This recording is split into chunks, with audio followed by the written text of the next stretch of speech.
ॐ श्री परमात्मने नमः। अथ सप्तमोऽध्यायः।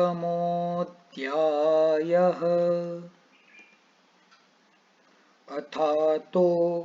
न वेगान् धारणीयम् अध्यायं व्याख्यास्यामः इति हस्माः भगवान् आत्रेयः। न वेगान् धारयेद्धीमान् जातान् मूत्रपुरीशयोः न रेतसो न वातस्य न छर्द्याक्षवथोर्न च नोद्गारस्य न जृम्भाया न वेगाञ्छुत्पिपासयोः न बाष्पस्य न निद्राया निःश्वासस्य श्रमेण च एतान् धारयतो जातान् वेगान् रोगा भवन्ति ये पृथक् पृथक् चिकित्सार्थं तान् मे निगदतः शृणु। बस्तिमेहनयो शूलं मूत्रकृच्छ्रं शिरोरुजा विनामो वंक्षणान् आह शाल्लिङ्गं मूत्रनिग्रहे स्वेदावगाहनाभ्यङ्गान् सर्पिषश्चावपीडकम् मूत्रे प्रतिहते कुर्यात् त्रिविधं बस्तिकर्म च पक्वाशयशिरः शूलं वातवर्चोप्रवर्तनं पिण्डिकोद्वेष्टनाद्मानं पुरीशे स्याद्विधारिते स्वेदाभ्यङ्गावगाहाश्च वर्तयो बस्तिकर्म च हितं प्रतिहते वर्चस्यन्नपानं प्रमाथि च मेढ्रे वृषणयो शूलम् अङ्गमर्दोरदिव्यथा भवेत् प्रतिहते शुक्रे विबद्धं मूत्रमेव च तत्राभ्यङ्गो वगाहश्च मदिराचरणायुधा शालिः पयोनिरूहश्च सस्तं मैथुनमेव च संगो विण्मूत्रवातानाम् आत्मानं वेदनाक्लमः जठरे वातजाश्चान्ये रोगाशुर्वातनिग्रहात् स्नेहस्वेदविधिस्तत्र वर्तयो भोजनानि च पानानि बस्तयश्चैव सस्तं वातानुलोमनम् कण्डूकोठारुचिव्यङ्ग शोथपाण्ड्वामयज्वराः कुष्ठरल्लासविसर्पाश्छर्दि निग्रहजागदाः भुक्त्वा प्रच्छर्दनं धूमो लङ्घनं रक्तमोक्षणं रुक्षान्नपानं व्यायामो विरेकश्चात्र सस्यते मन्यास्तम्भः शिरः शूलम् अर्दितार्धावभेदकौ इन्द्रियाणां च दौर्बल्यं क्षवथो स्याद्विधारणात् तत्रोर्ध्वजतृकेऽभ्यङ्गः स्वेदो धूमः सनावनः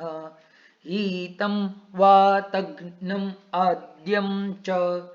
घृतं चोत्तरभक्तिकम् हिक्काश्वासो रुचिः कम्पो विबन्धोरदयोरसोः उद्गारनिग्रहात्तत्र हिक्कायस्तुल्यमौषधम् विनामाक्षेपसङ्कोचा सुप्तिः कम्पः प्रवेपनम् जृम्भाया निग्रहात्तत्र सर्वं वातघ्नम् औषधम् कार्श्यदौर्बल्यवैवर्ण्यम् अङ्गमर्दोरुचिर्भ्रमः क्षुद्वेगनिग्रहात्तत्र स्निग्धोष्णं लघुभोजनम् कण्ठास्य शोषो बाधिर्यं श्रमः सादोरदिव्यथा पिपासा निग्रहात्तत्र शीतं तर्पणमिष्यते प्रतिस्यायोक्षिरोगश्च हृद्रोगश्चारुचिर्भ्रमः बाष्पनिग्रहणात्तत्र स्वप्नो मद्यं प्रिया कथा जृम्भाङ्गमर्दस्तन्द्रा च शिरोरोगोक्षिगौरवम् निद्राविधारणात्तत्र स्वप्नः संवाहनानि च गुल्महृद्रोगसम्मोहा श्रमनिःश्वासधारणात् जायन्ते तत्र विश्रामो वातज्ञश्च क्रियाहिताः वेगनिग्रहजारोगा य एते परिकीर्तिताः इच्छन्स्तेषाम् अनुत्पत्तिं वेगान् एतान्न धारयेत् इमांस्तु धारयेद्वेगान् हितार्थी प्रेत्य चेह च साहसानाम् असस्तानां मनोवाक्कायकर्मणां लोभशोकभयक्रोध मानवेगान् विधारयेत् नैलज्जेर्ष्यातिरागाणाम् अभिद्यायाश्च बुद्धिमान् परुषस्यातिमात्रस्य सूचकस्यानृतस्य च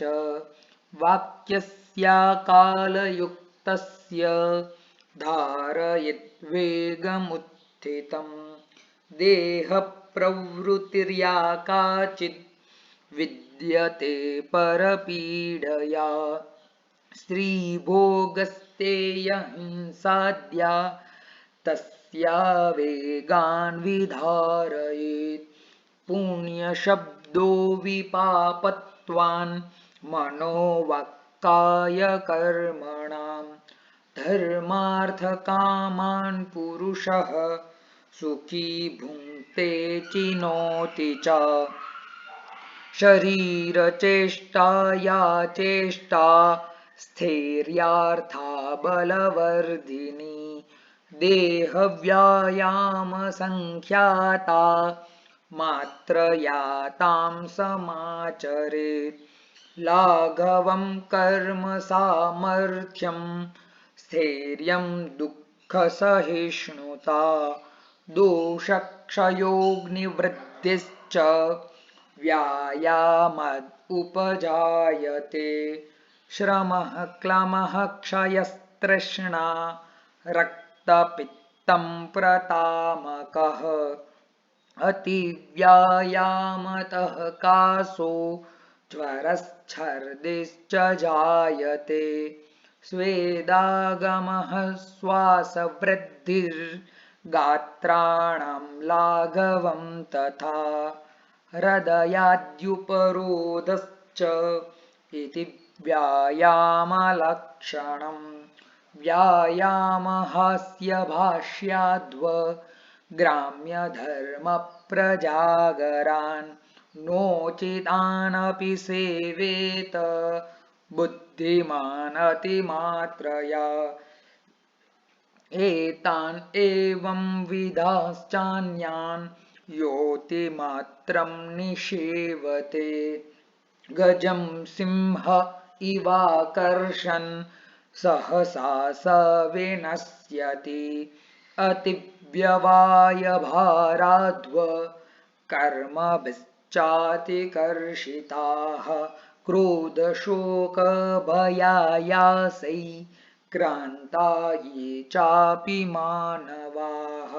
बालवृद्धप्रवाताश्च ये चोच्चैर्बहुभाषकाः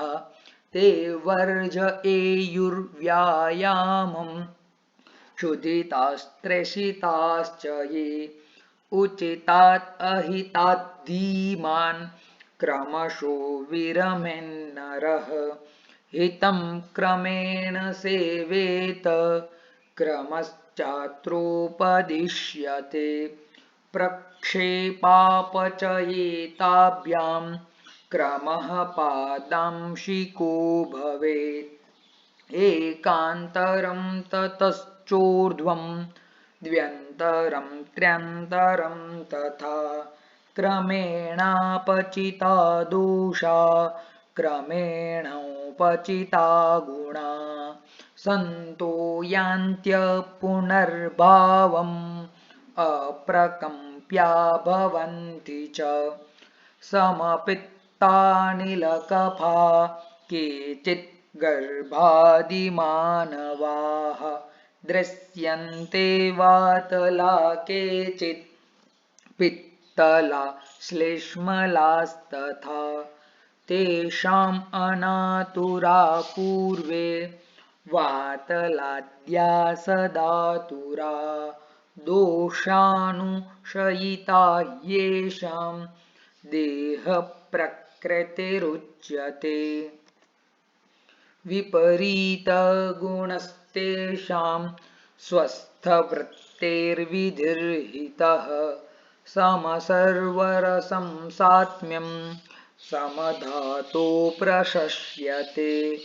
द्वे अधः सप्त शिरसि खानि स्वेदमुखानि च मलायनानि बाध्यन्ते दुष्टैर्मात्राधिकैर्मलैः मलवृद्धिं गुरुतया लाघवान्मलसंक्षयम् मलायनानां बुध्येत सङ्गोत्सर्गादतीव च तान् दोषलिङ्गैरादिश्य व्याधिन् साध्यानुपाचरेत् व्याधिहेतुप्रतिद्वन्द्वैर्मात्रा विचारयन् विषमस्वस्थवृत्तानाम् एते रोगास्तथा परे जायन्ते नातुरस्तस्मात् स्वस्थवृत्ता परो भवेत् माधव प्रथमे मासि नभस्य प्रथमे पुनः सहस्य प्रथमे चैव हारयेद्दोषसञ्चयम् स्निग्धस्विन्न शरीराणाम् ऊर्ध्वं चाधश्च नित्यशः बस्ति कर्म ततः कुर्यान् नस्य कर्म च बुद्धिमान् यथा क्रमं यथा योग्यम् अत ऊर्ध्वं प्रयोजयेत् रसायनानि सिद्धानि वृष्य योगांश्च कालवित् रोगास्तथा न जायन्ते प्रकृतिस्थेषु धातुषु धातवश्चाभिवर्धन्ते जरामान्द्यम् उपैति च विधिरेष विकाराणाम् अनुत्पत्तौ निदर्शितः निजानाम् इतरेषां तु पृथक् एवोपदेक्ष्यते ये भूतविषवायवग्नि प्रहारादिसम्भवाः नृणाम् आगन्तवो रोगा प्रज्ञातिष्वपराध्यति ईर्ष्याशोकभयक्रोध मानद्वेषादयश्च ये मनोविकारास्तेऽप्युक्ता सर्वे प्रज्ञापराधजाः त्यागः प्रज्ञापराधानाम् इन्द्रियोपशमः स्मृतिः देशकालात्मविज्ञानं सद्वृत्तस्यानुवर्तनम् आगन्तूनाम् अनुत्पत्ता वेषमार्गो निदर्शितः प्राज्ञः प्राग् एव तत्कुर्यात् हितं विद्याद्यदात्मनः आप्तोपदेशप्रज्ञानं प्रतिपत्तिश्च कारणं विकाराणामनुत्पत्ता उत्पन्नानां च शान्तये पापवृत्तसचः सत्त्वा सूचकाः कलहप्रियाः मर्मोपहासिनो लुब्धा परवृत्तिद्विषः सठाः परापवादरतयश्चपलारिपुसेविनः निर्घृणस्त्यक्तधर्माणः परिवर्ज्यानराधमाः बुद्धिविद्यावयःशील धैर्यस्मृतिसमाधिभिः वृद्धोपसेविनो वृद्धा स्वभावज्ञागतव्यथाः सुमुखा सर्वभूतानां प्रशान्ता संशितव्रताः सेव्या सन्मार्गवक्तारः पुण्यश्रवणदर्शनाः आहाराचारचेष्टासु सुखार्थी प्रेत्य चेह च परं प्रयत्नम् आतिष्ठेत् बुद्धिमान् हितसेवने न नक्तं दधि भुञ्जीत न चाप्यग्रतशर्करम् नामुद्गयूषं नाक्षोद्रं नोष्णं नामलकैर्विना ज्वरास्रक्पित्तविसर्प कुष्ठपाण्ड्वामयभ्रमान् प्राप्नुयात् कामलां चोग्रां विधिं हित्वा दधिप्रियः तत्र श्लोकाः वेगावेगसमुत्थाश्च रोगास्तेषां च भेषजम् येषां वेगाविधार्याश्च यदर्थं यद्धिताधितम् उचिते चाहिते वर्ज्ये सेव्ये चानुचिते क्रमः यथा प्रकृतिचाहारो मलायनगदौषधम्